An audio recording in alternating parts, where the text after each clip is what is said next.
Friends, Americans, countrymen, welcome to another presentation by Hatrick Penry, and this particular presentation is going to center around radiation in the Pacific, specifically radiation sourced from Fukushima, the Fukushima multiple meltdown disaster. And first what I want to do is kind of go back in time and look at some Freedom of Information documents pertaining to Fukushima from the NRC, Nuclear Regulatory Commission. And let's have a look at some evidence I found when I went and began to search by a keyword C, and I found quite a number of references to where they had been dumping radioactive water into the ocean. So we've, the admission is right here for those trolls and shills who are out there saying, no, there's no radiation in the ocean. No, it didn't go into the water. Look, here's the straight up admission I'm about to show you right now, so we can dismiss those claims right now, right off the bat, to those who say, hey, there's nothing to worry about. No radiation in the water, no radiation in the Pacific. I'm going to show you evidence in this presentation to the contrary. Okay, in this first screen capture, I underlined the date. I thought it was important that I show you the sequence of dates. This is back in 2011, and this is Tuesday, March 29th. And this is from an update. And within this update, you can read a number of bulletins, and the one I highlighted and I underlined part from the second one. And the first one that I boxed in reads, Unit 2 trenches outside of turbine building filled with contaminated water. Trenches used for electrical or piping runs. Overflow of trenches may cause release to the ground/C. There's that keyword I'm hunting for, C. Dose rates measured at 100 rem per hour. Wow, that's amazing. Okay, and also to be noted, I thought it was interesting, plutonium in soil. You don't see that a lot in these documents. So when I see plutonium, or the one time I found MOX in there, it's pretty significant to me, and a significant admission. So plutonium in soil, that's also important. If they're hosing these things down with these concrete pumper trucks or riot water cannons or Bechtel system or whatever it is, that's just rinsing down, washing over everything. Where is it going? Where is that going? Well, we have evidence right here that overflows into trenches, overflows into reservoirs, and that is either leaks into the ocean or is directly pumped into, purposefully released into the ocean, as we will see in these documents. Okay, we're looking at this particular analysis that they have done. And if you look at this screen capture here, you see the nuclide analysis result for seawater samples at 330 meters south from the discharge point of units 1 through 4. And the one down beneath has the sampling from 30 meters north from units 5 and 6, which we know sustained a lot less damage than the other 4 units. And looking at the top chart, you can see the nuclide, iodine, or cesium, and you look in the sample concentration, the ratio, and the guideline limit. Again, this is evidence that they're testing the seawater, and they are finding nuclide in the seawater. This next one, nuclide analysis result for seawater samples at Unit 2 screen. Very similar to the others, and just shows you again they're sampling in the seawater and they are getting positive hits back for radioactive substances in the water. Here's another one, a nuclide analysis result for seawater samples at 15 kilometers offshore points, and a date 4/26. Very similar to the other charts. Again, what's important here, iodine, cesium, testing offshore 15 kilometers, and they're having positive results for radioactive nuclides in the seawater. Okay, here's one from April 3, Sunday, 1700 hours. Fukushima Daiichi Daily Update. Number 1, major evolutions, and I have highlighted, boxed in what I thought was of major importance here. It says, on April 2nd, high-level contaminated water was found flowing out from a crack of a pit near the intake facility of Unit 2 into the sea. TEPCO tried temporary concrete pouring into the crack. However, concrete had not been solidified due to large amount of water in the pit. They are trying to dig a hole at the upstream side and inject high polymer. Now at the bottom it also says, to be noted, 79.4 becquerels per liter of iodine 131 was detected from the seawater sample taken 3/30 at 40 kilometers south of Fukushima Daiichi site. it is 2 times of the reference level. So right at the very top, it's directly there, an admission, high-level contaminated water found flowing out from a crack in a pit into the sea. Whether it's intentional or unintentional, we're looking at evidence that radioactive water indeed was either dumped or accidentally leaked or went into the ocean by whatever means. Okay, here's a screen capture from the NRC FOIA documents. It says from Sunday, April 10th, 2011, and I boxed and read the important section that says TEPCO has confirmed that discharge of low-level radioactive water in the waste processing facility of Fukushima Daiichi nuclear power plant into the sea was finished at 1740 today. Total amount of low-level radioactive water discharged from the plant is about 10,390 tons, and total radioactivity released through the discharge is about 150 billion becquerels. Also, beneath that it says TEPCO is going to issue a press release on this matter soon. I've got a clip on that coming up next. But if you look at this one again, admission that this water, discharge of low-level radioactive water into the ocean. And here's what I found on that press release, the best bit of information I could find.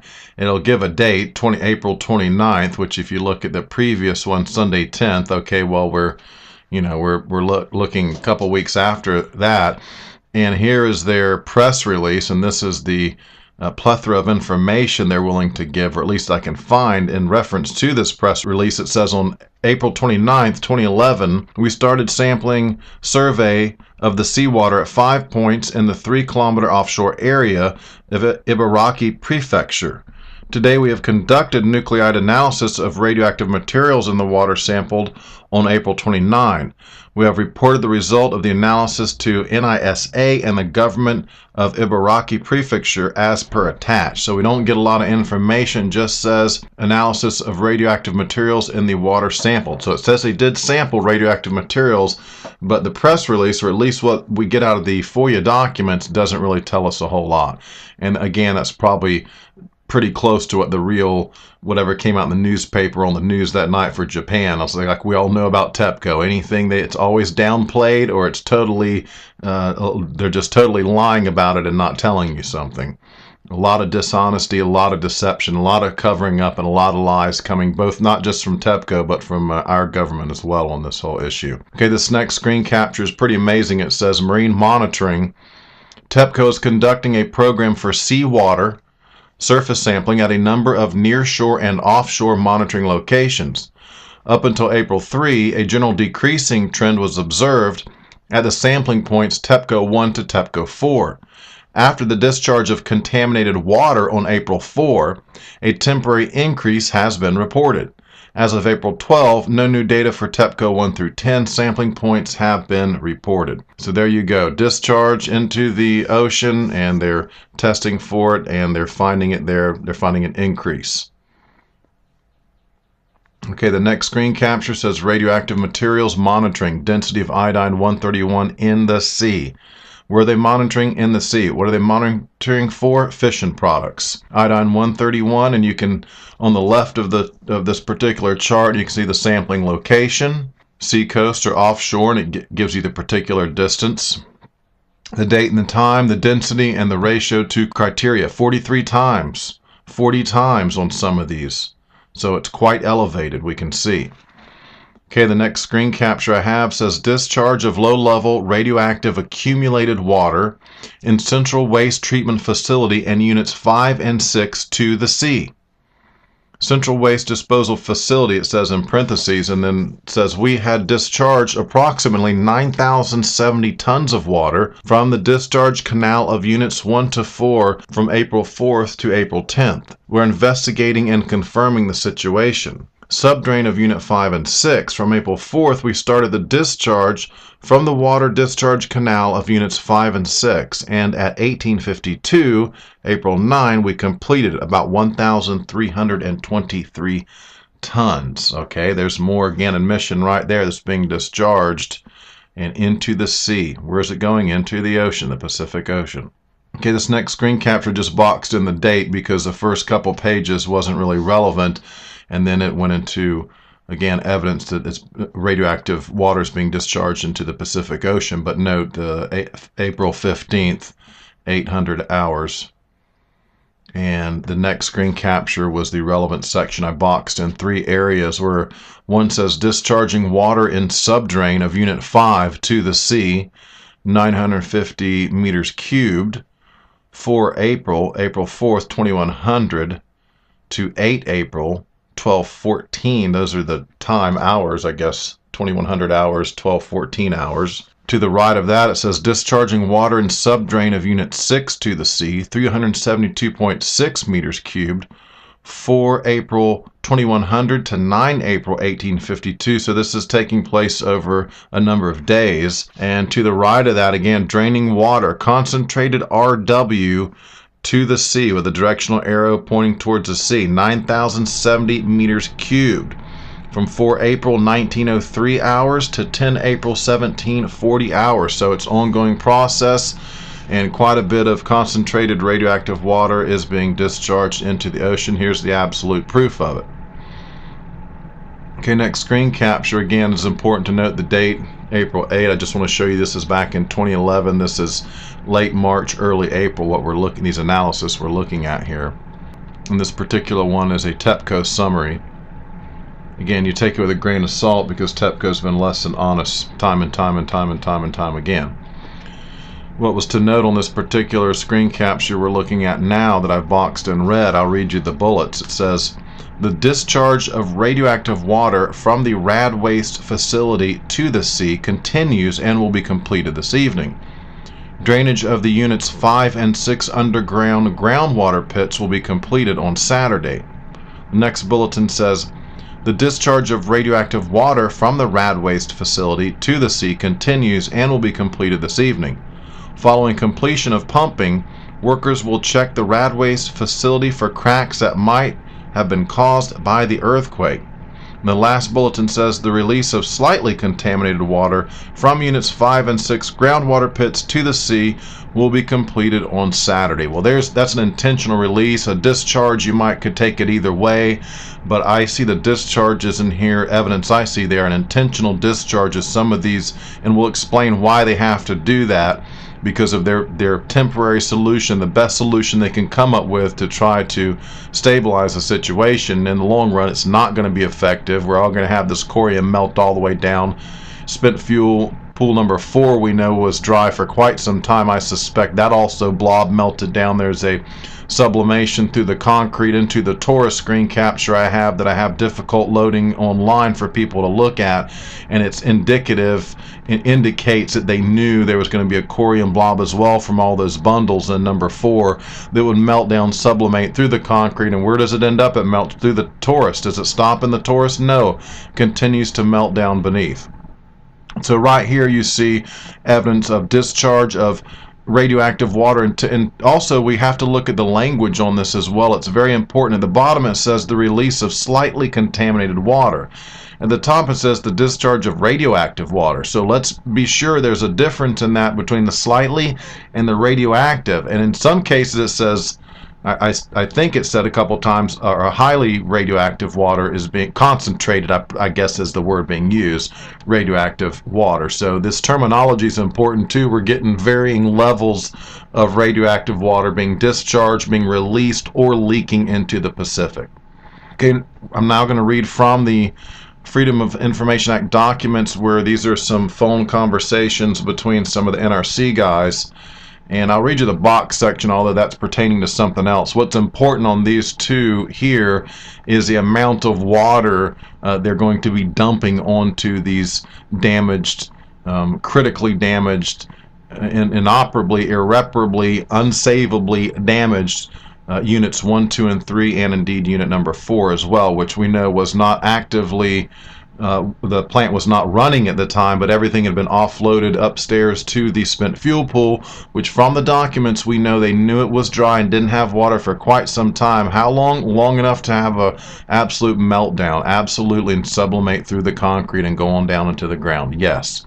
Now let me read from the screen capture. Brian Sharon says, and apparently has a full core offload on there. He's talking about the spent fuel pool number 4. has a full core offload on there. Is it a molten mass that's starting to head into, starting to interact into the concrete? John Moniger, right. We actually think the steaming is good, and we've raised the concerns, multiple times when the steaming stopped. They're at a loss what to do. They're at a loss what to do. The helicopter overflights, it's reported out, and you go to the meetings and they say, so many, not hundreds, but so many tens of tons of water have been dropped, or hundreds of tons of water have been dropped. And then you look at TV and you're like, well, that cannot be like less than 10% effective due to the speed of the helicopter, the winds, etc. And they acknowledge. And so the one thing is being reported in the media that these fire trucks are going in and out. The helicopters are doing this, the super capacity pumping system. But then when you actually get down into TEPCO and start talking to the engineers, you find out that it really isn't that effective. So we, in terms of, that pool, or even Unit 3, Unit 3 was, they believe Unit 3 was, Unit 3 was dry, and it was multiple days before, they got those first fire trucks in. So that's why they put their priority on Unit 3. And they believe they had some time on Unit 4. They had moved some equipment over to Unit 4. So they are working both Unit 3 and Unit 4. But, we've pushed on very significantly to, and it goes on from there. And what we see here clearly is these indication that the helicopters and the super capacity pumping trucks that TEPCO rolls out, number one, they're late to get there. They can't arrive immediately because you have to clear the way. You have to bulldoze to drop the shine down, actually covering radioactive debris to drop down the radioactivity before workers can go in. The doses were lethal initially. Lethal, by lethal I mean you wouldn't last very long. It wouldn't be months or years. It would be a fair short order. You would have serious problems. Now, again, to note here, while there's a lot of water being dumped on these things, it's not that effective. It may just be for show. And I want you to know and to see from these documents that is their solution, is these pumper trucks, the helicopter drops, the Bechtel pumps. And in the end, you look at it, it's like straining at a giant, massive beast, and all you have is a little tiny toothpick to do battle with them. It's the best thing they could come up with. Again, all this water that's being sprayed and poured and dumped, where does it go? It leaks into these pits. These pits are drained. These pits are discharged. This has been an ongoing process. Now, at the point where the corium blobs melt down beneath the toruses into the ground and down into groundwater underneath the bay and what have you, then it's unreachable. There's nothing more you can do about it at that point. And this is what I'm being told indeed is exactly happening right now in Japan. Okay, this screen capture here, this next one shows us water sprays to Unit 3 having little or no impact. I wanted to show you that in these documents, and there's plenty more references to this, that the water dumps, the sprays from the concrete pumper trucks are having little to no effect. And the NRC is very well aware of that. They're also well aware of how long it takes to get in and even begin to try that ineffective little, straining, swatting at this giant dragon. It's not doing a whole lot of good. Okay, a couple more things I want to read you, and these two have to do, I believe, if I'm not mistaken, okay, correct, it will go into some kind of amount of the water that they're spraying. I want to give you an idea how much you're just spraying over all this radioactive material, blobs, broken bits of debris, fuel pellets all over the ground. The shine's so heavy they're having to bulldoze stuff over to drop it back for workers to go. And this is all being just sprayed with this mess of water that's trickling down into pits, trickling into the ocean. You need to know that. John Moniger says, and also the helicopters, all those systems are really not highly effective, or actually just marginally effective. And the problem is, we're shooting from so far away, you have incredible losses. Brian Sharon, right. Just with that powdering, the dropout, etc. So that's all that. So yes, we've been concerned with Unit 4 all along. I think Unit 4 is the one we got in a little bit of trouble with. Okay, right there's evidence, marginally effective. Not highly effective. They're describing the helicopters, they're describing the pumper trucks. A lot of it is for show. A lot of it is for show. I think I even wrote an article, I discussed that on one where the NRC looked at TEPCO and said, look, they're basing a decision on a response to the disaster, one particular aspect of it, on the fact that CNN and these other news outlets may be watching them, and they don't, and some things, like if they respond a certain way and that's seen on television, it might look really bad for them and for nuclear power. So they're basing their decisions on what's going to be publicized, how they're going to respond, right? That's incredible. And so it looks to me like the response was, just make it look good. Just make it look good in the eyes of the whatever media is going to be allowed to carry this and promote this. We want it to look like we're spraying it and dousing water on it and everything's under control and stabilized. That's nothing could be further from the truth. Okay, the next screen capture, they're going to actually talk about gallons per minute. John Moniger says, yeah, the engineering drawing, yeah. I'm talking about a spec sheet. I'm going to show you that in a minute. You'll get to look at the Bechtel, the specs for the Bechtel pumping trucks and that whole scheme. It says, yeah, the engineering drawing, yeah, we had that out. We have shared that with them, etc. But when they came to us, today in the meeting with TEPCO, they said they're talking, this boom truck, 58 meters. Well, what happened is they were like, can this shoot up 50 meters versus 58? I said, well, yeah, it's no big deal. I said, we'll check into it. But the design specs for the water cannons were 50 meters high, and I think 100 meters out with 500 gallons per minute. I said, if you're not telling us the 58, we think we'll be able to throttle the nozzle down to reach the 58 meters. We'll have Bechtel and all run it down. But you may not get 500 gallons per minute in there. But we said, we threw a margin in there anyway and said we didn't think it was an issue. Okay, and that's the important part you need to see in this particular one, is that they're discussing a number 500 gallons per minute. You might not quite get that much, he says. I'll have to throttle down to try and get a little more distance because we can't get that close. Sometimes it's the incredible lethal dose rates and the shine. They cannot, this is clear in the documents now, they can't get close to it. But the trolls and the shills and apologists saying it wasn't that bad there and it was a hoax and it's nothing really big going on. Hey, in these documents, total opposite of that. To be noted here, 500 gallons per minute. 500 gallons per minute. Where does that water go? And that has to be constant. And it's how effective is it? How effective is it? By the time the Bechtel pumps are brought in, it's weeks and weeks have passed. Weeks and weeks have passed. And they know it's days and days before the Japanese can even get their crappy little concrete pumper trucks in. And so if you look at the NUREG manuals, N-U-R-E-G, according to what I see and read about them, in there they spell out specifically, if you're in a station blackout, i.e., in other words, without power at this nuclear power plant, Mark I containment, for X number of hours, you are going to have a meltdown. If you don't restore some kind of cooling, eventually, they know the time limit it takes for this to happen. It's pretty specific under specific circumstances. That corium blob is going to melt to 5,000 degrees approximately. That's my understanding, again, as a layman trying to, do away with my ignorance. It's superheated when it's no longer cooled, okay? And that melts down through all of the metal workings of the torus and what have you of the reactor, and it's called the China syndromes. And my understanding, in 3 Mile they were able to restore some kind of cooling, so when they had a partial top melt, the blob froze at the bottom of containment once they were able to restore cooling to some degree. Again, that's my crude understanding of 3 Mile. So that blob stopped before it went all the way through the containment and came out underneath, wherein you can't really circulate water inside that containment if the blob's outside of that, right?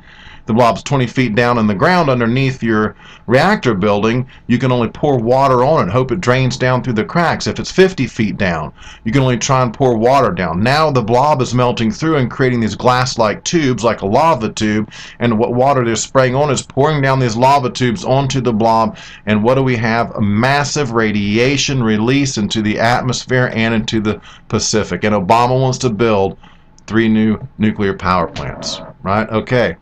And this next screen capture here, I promised I would show you. This is the Bechtel scheme scan pumping truck thing. And in the end, pumping trucks, we paid around $9.8 billion.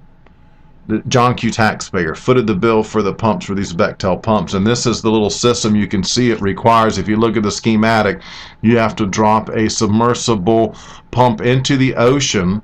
Gets up off the floor, it's got some kind of filters, and it's sucking in this vast amount of water out of the ocean.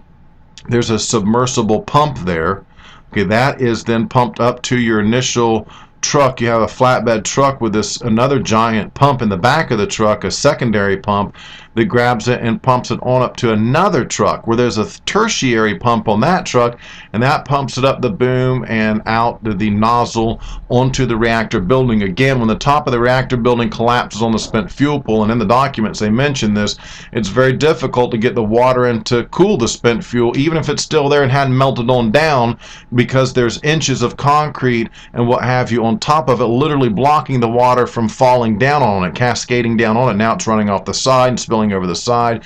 Again, how effective was this? We're fairly certain now that we have a multiple China syndrome, and that these corium blobs, they couldn't get there in time. And this is obvious. If you know nuclear power, if you know the NUREG manual, and all these guys know it. All the academia, all the professionals, they know that there's X number of hours you have to get in there and restore cooling, just like at 3 Mile. And if you're not in there in that period of window of opportunity, then you have this superheated, melted mass of radioactive blob, this corium melt through, and it's so hot it burns, it sublimates through anything and everything. Like I say, even leaving these glass-like lava tubes behind as it melts down through the ground. And where does it stop? That's a good question. That's why it's called the China syndrome, because they like to joke around and melt right through the earth and come out the other side, and where they say China is, although China is not on the other side of the United States, but a lot of people seem to think it is. So have a good look at this schematic. This was the solution. This was how they were going to save the day, and in fact they never saved the day. It was pretty much a total loss from day one. NRC and our boys knew it early on just how damn serious it was going to be because of the station blackout, because tsunami destroyed equipment, inundated electrical components with saltwater control panels, everything. So they knew there was no quick chance to get cooling back, and they knew what that was going to mean, because they say they knew everything about Chernobyl. Now, I don't want to get distracted, because I also want to go in and let's have a look. And again, this abstract I picked up from Kevin Blanche. He has a video on this as well, but I want to read you this one particular abstract, and I'll include the link to, there's like 10 or 11 or 12 little studies that have been done, but this one was the one that seemed the most serious and alarming, so this is the one I wanted to read to you. As I prioritize, and the most serious stuff I try to get out first.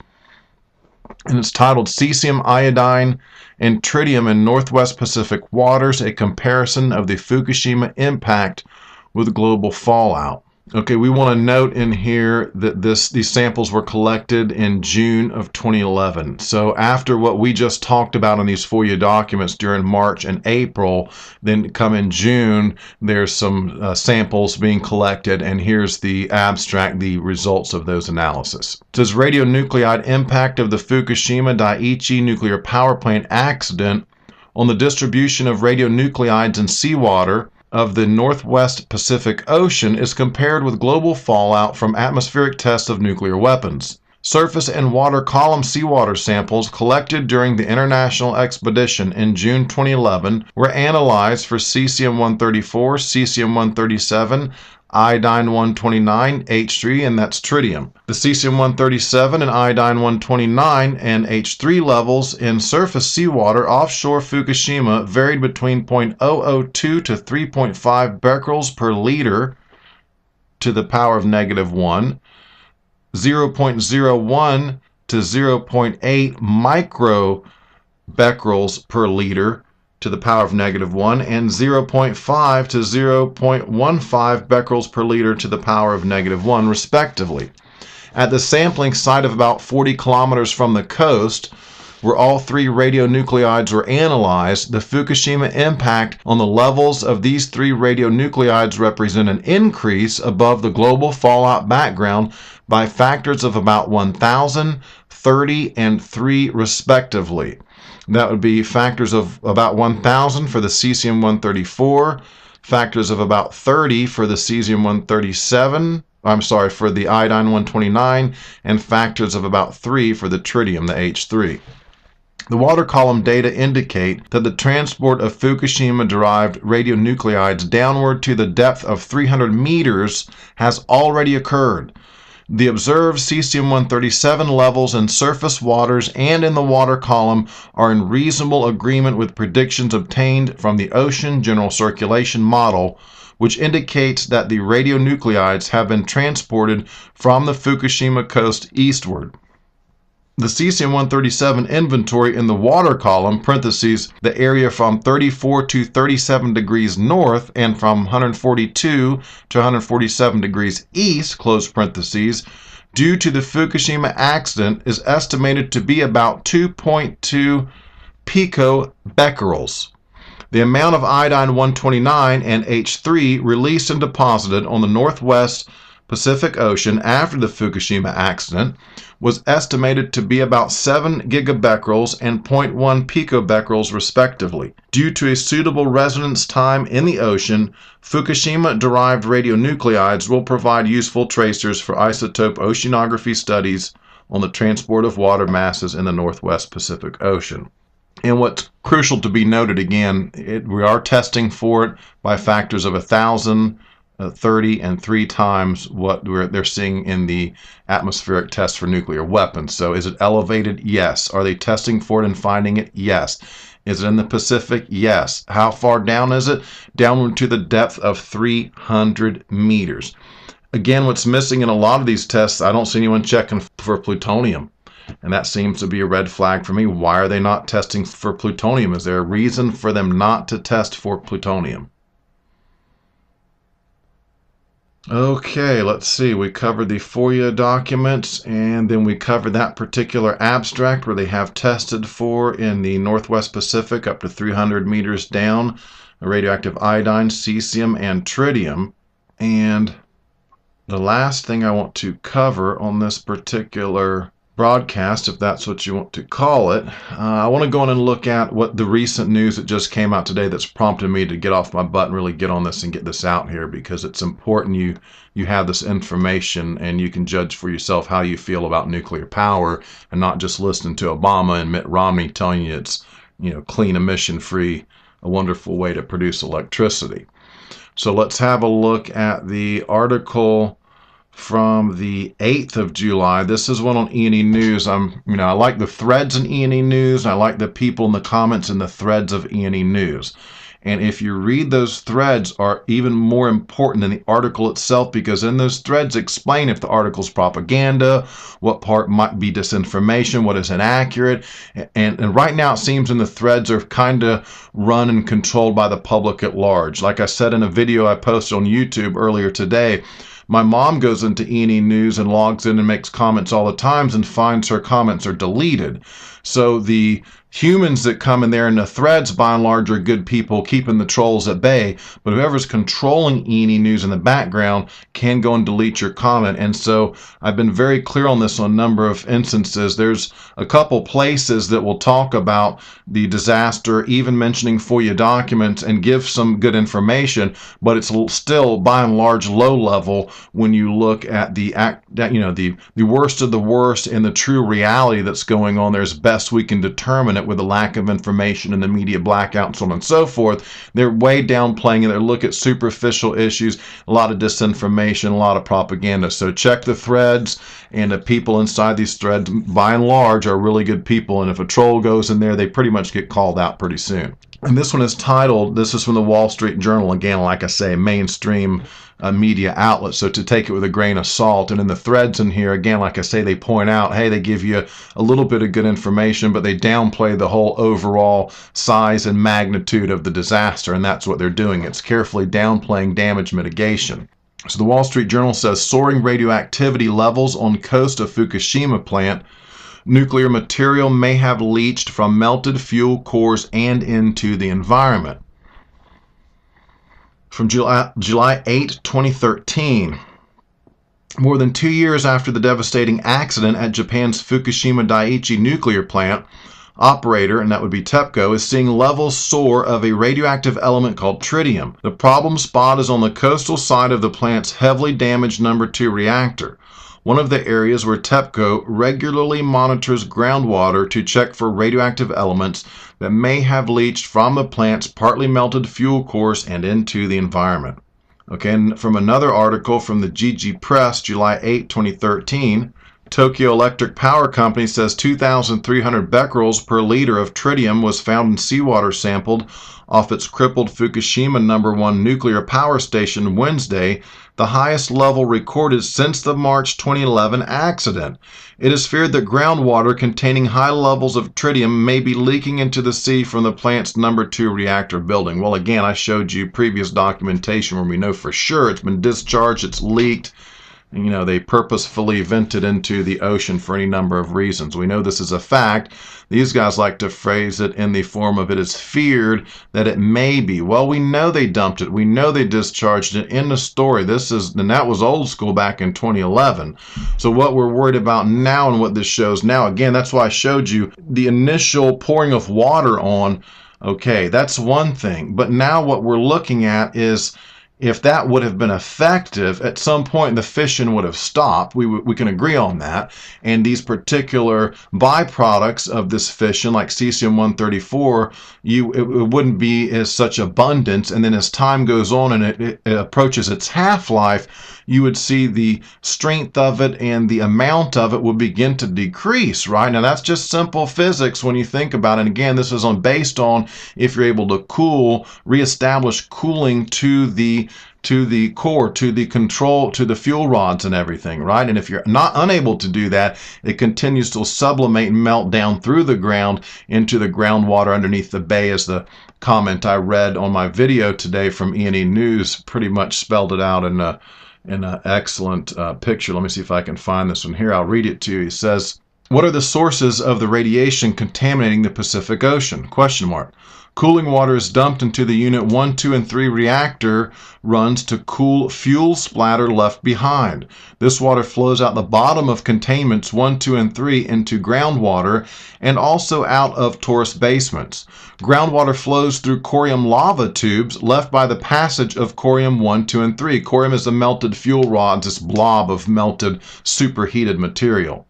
Corium 1, 2, and 3 melted down into the mud rock, then out under the Pacific Ocean, following layers in the mud rock. As corium 1, 2, and 3 melted under the harbor and ocean floor, radioactive steam and water flowed up through cracks in the seabed and into the ocean." And this again rings true with these reports I've heard about cracks and steam coming up. And if you realize at the time in these FOIA documents that we know they were unable to respond, unable to restore power, to come in with this half-assed attempt with a concrete pumper trucks and a helicopter dumps. Wow, it was the worst case scenario, and all those melted through containment. The NUREG manual tells you that. They know they've purposefully let reactors melt down, many of them, to study and know just how long it takes in one of these events. It goes on to say, who will be affected? Millions of fishermen, including employees on factory ships, will no longer find customers for their fish, so on and so forth. There's going to be a major effect in this particular Pacific Ocean, and that's huge. That is huge revenue, huge income, and a huge food source. And again, what does Obama do? They raise the radiation limits. That's their solution. Build more nuclear plants, raise the radiation limits, and turn your back and ignore what's in the FOIA documents about this massive multi-agency cover-up. I mean, all these agencies are corrupt. They're all participating in this. We're getting slammed. 1.3 million Americans. That's a conservative estimate to be dead from Fukushima by the year 2030. Hey, do you like nuclear power? 1.3 million Americans dead. Conservative estimate. Now let me go to my last bit of this report, and I want to cover what came out today on the 9th of July. Again, this is from E&E News. I warn you, be careful. Watch some of the guys like Sick Pewter are good people in these threads, and I can't remember all their names right now. My mom's in there somewhere wandering around as well. So keep in mind that in the threads, these guys like Sick Pewter, my mom and others, they're really good people. You get good information from them. They call out the trolls when the trolls show up.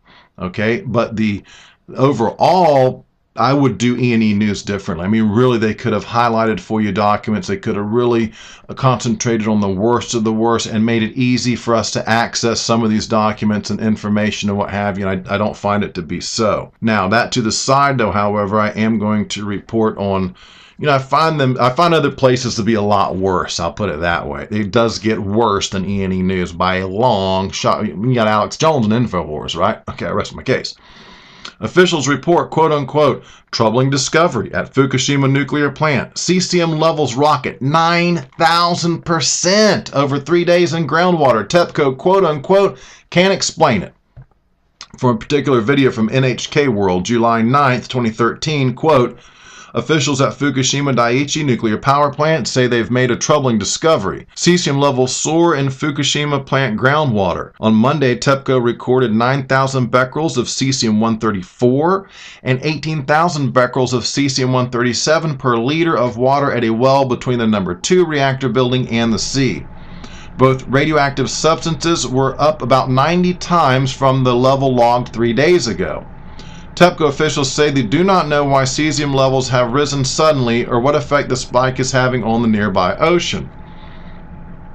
Okay, here's another one from the Asahi Shimbun. That's another news agency, Japanese news agency. Tokyo Electric Power Company said radioactive cesium levels in a well at the Fukushima #1 nuclear power plant on July 8 were 90 times higher than those measured at the same site just 3 days earlier.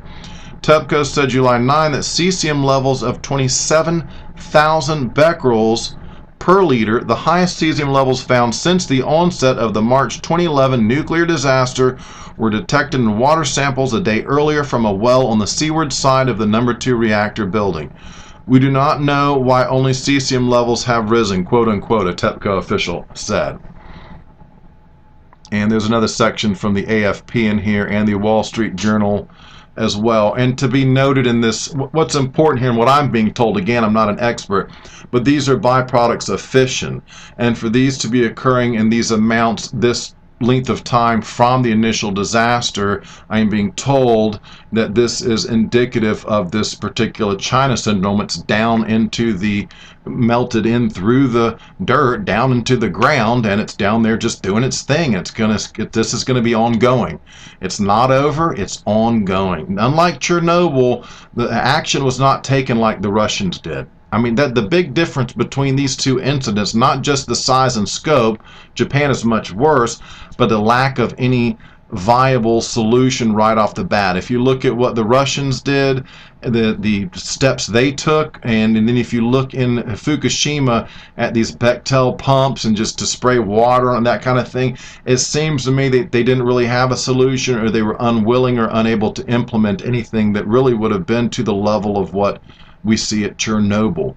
Digging underneath, coming up underneath, covering it with lead on the top, the whole thing. They lost a lot of people to do it, but in the end, did it save us from a higher body count, fatality count, and more long-term injuries like the mutations and the deformations and so on and so forth? We have to believe so with Chernobyl, that the Russians did a brave thing, sacrificed a lot of lives. The needs of the many outweigh the needs of the few. Remember Dr. Spock saying that in The Wrath of Khan, or whichever Star Trek movie.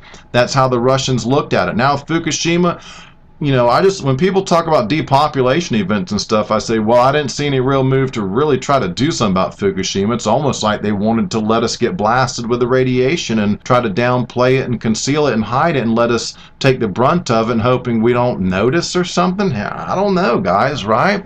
Okay, so this is basically the end of my report here. I just wanted to give you some insight into the FOIA documents again pertaining to this dump of radioactive water into the sea. We know it's happened. We know it's happened. And now, you know, years later, what I showed you before was from right after the incident. Now, years later, we're having the same kind of byproducts of fission being discovered in the wells and off the coast of Fukushima. So that is indicative to us of ongoing fission. The corium blobs are still reacting, melting down. It's ongoing, right? And with no end in sight. Okay, and that's in the presentation. Thank you very much for listening to this. And again, everyone who's talking about the situation in Japan, and especially those FOIA documents that reveal this massive, huge cover-up and why we're all going to get blasted and lose 1.3 million Americans because they covered up, no precautions, no rainwater warnings. They raised the limits of the rainwater. They rigged the RadNet monitors. Wow. Wow is all I can say. Okay, Hatrick Penry, thanks for joining me. Over and out. We need to get subscribed and get this unity stronger and beat YouTube at their own game. Okay, that's what this is about. Like I say, go to the Remix button, hit the Remix button. That way you'll have this video and keep up with this. Otherwise, YouTube's just going to control us, guys, and it's really through 4. And the one down beneath has the sampling from 30 meters north from units 5 and 6, which we know sustained a lot less damage than the other 4 units. And looking at the top chart, you can see the nuclide, iodine, or cesium, and you look in the sample concentration, the ratio, and the guideline limit. Again, this is evidence that they're testing the seawater and they are finding nuclide in the seawater. This next one, nuclide analysis result for seawater samples at Unit 2 screen. Very similar to the others, and just shows you again they're sampling in the seawater and they are getting positive hits back for radioactive substances in the water. Here's another one, a nuclide analysis result for seawater samples at 15 kilometers offshore points and a date 4/26. Very similar to the other charts. Again, what's important here, iodine, cesium, testing offshore. Off the bat, to those who say, hey, there's nothing to worry about, no radiation in the water, no radiation in the Pacific, I'm going to show you evidence in this presentation to the contrary. Okay, in this first screen capture, I underlined the date. I thought it was important that I show you the sequence of dates. This is back in 2011, and this is Tuesday, March 29th. And this is from an update. And within this update, you can read a number of bulletins, and the one I highlighted and underlined part from the second one. And the first one that I boxed in reads, Unit 2 trenches outside of turbine building filled with contaminated water. Trenches used for electrical or piping runs. Overflow of trenches may cause release to the ground/sea. There's that keyword I'm hunting for, sea. Dose rates measured at 100 rem per hour, 15 kilometers, and they're having positive results for radioactive nuclides in the seawater. Okay, here's one from April 3, Sunday, 1700 hours. Fukushima Daiichi Daily Update. Number 1, major evolutions, and I have highlighted, boxed in what I thought was of major importance here. It says, on April 2nd, high-level contaminated water was found flowing out from a crack of a pit near the intake facility of Unit 2 into the sea. TEPCO tried temporary concrete pouring into the crack. However, concrete had not been solidified due to large amount of water in the pit. They are trying to dig a hole at the upstream side and inject high polymer. Now at the bottom it also says, to be noted, 79.4 becquerels per liter of iodine 131 was detected from the seawater sample. Oh, wow, that's amazing. Okay, and also to be noted, I thought it was interesting, plutonium in soil. You don't see that a lot in these documents. So when I see plutonium, or the one time I found MOX in there, it's pretty significant to me, and a significant admission. So plutonium in soil, that's also important. If they're hosing these things down with these concrete pumper trucks or riot water cannons or Bechtel system or whatever it is, that's just rinsing down, washing over everything. Where is it going? Where is that going? Well, we have evidence right here that overflows into trenches, overflows into reservoirs, and that is either leaks into the ocean or is directly pumped into, purposefully released into the ocean, as we will see in these documents. Okay, we're looking at this particular analysis that they have done. And if you look at this screen capture here, you see the nuclide analysis result for seawater samples at 330 meters south from the discharge point of Units 1. Friends, Americans, countrymen, welcome to another presentation by Hatrick Penry, and this particular presentation is going to center around radiation in the Pacific, specifically radiation sourced from Fukushima, the Fukushima multiple meltdown disaster.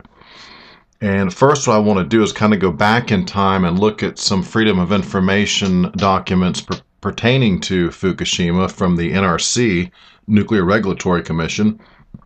And let's have a look at some evidence I found when I went and began to search by a keyword C, and I found quite a number of references to where they had been dumping radioactive water into the ocean. So the admission is right here for those trolls and shills who are out there saying, no, there's no radiation in the ocean, no, it didn't go into the water. Look, here's the straight up admission I'm about to show you right now, so we can dismiss those claims right now, right